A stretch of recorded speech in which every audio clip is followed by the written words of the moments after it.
사도행전 198번째 묵상입니다. 신약 성경 사도행전 25장 7절부터 12절 말씀까지 봉독합니다. 그가 나오매 예루살렘에서 내려온 유대인들이 둘러서서 여러 가지 중대한 사건으로 고발하되 능히 증거를 대지 못한지라.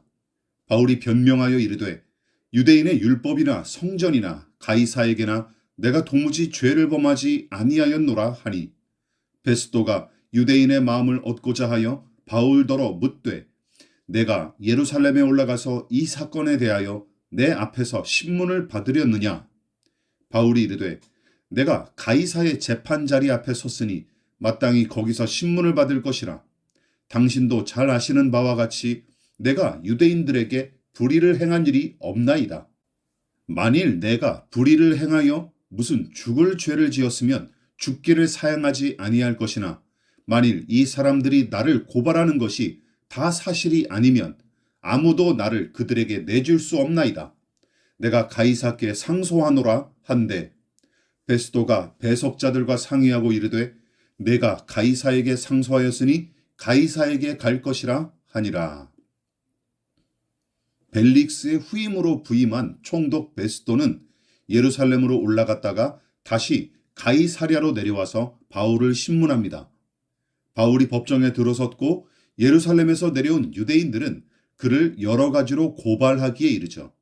그런데 고발건에 대한 증거는 전혀 되지 못한 채 우물쭈물할 뿐이었습니다.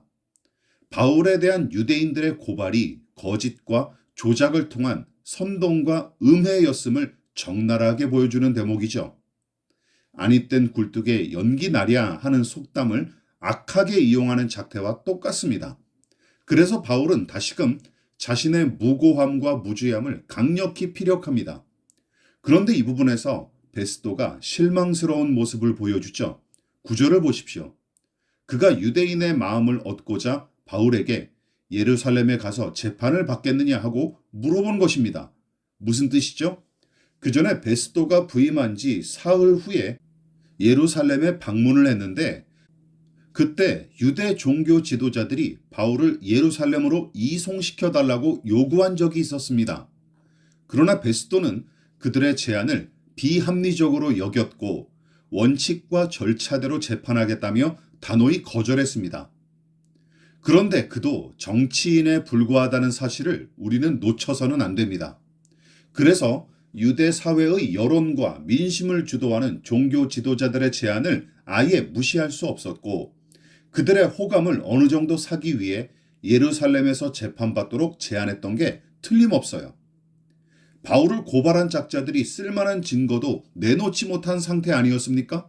그렇다면 베스도는 바울에게 무죄를 선고하고 풀어줬어야 마땅하지만 그런 일은 일어나지 않았습니다. 끈질기게 뇌물을 받았던 벨릭스보다는 나은 인물이지만 정치인의 한계를 벗어나지 못한 모습이 본문에 역력히 드러나죠. 그러나 베스도만 나무랄 게 아닙니다. 우리도 비슷한 처지에서 전전긍긍하기 일수 아닙니까? 여기서 바울은 총독과 유대인들이 전혀 예상하지 못했던 의견을 내놓습니다. 가이사, 즉 시저, 황제에게 재판을 받겠다고 요청을 하죠. 다시 말해 지방법원의 판결로 만족하지 않고 대법원 등의 상급 법원에 재판을 요청한 것과 비슷한 모양새입니다. 왜냐하면 바울은 로마의 시민권자였고 그럴 만한 권리를 부여받았기 때문이죠. 웬만하면 일찍 혐의를 벗고 풀려나는 것이 재판에 걸린 사람들의 생리가 아니겠습니까? 차라리 아주 가까운 예루살렘에서 재판을 받고 거기서 결판을 내는 게 낫지 않았을까요? 그러나 바울은 황제 앞에서 재판을 받겠다고 요청합니다. 무슨 이유 때문이었을까요? 그것이 로마로 가는 방법이었기 때문입니다. 기억나십니까? 예전에 바울은 그를 로마로 보내시려는 하나님의 계획을 계시를 통해 들었고, 하나님께서도 당신의 뜻을 바울에게 재차 확인해 주신 적도 있었습니다.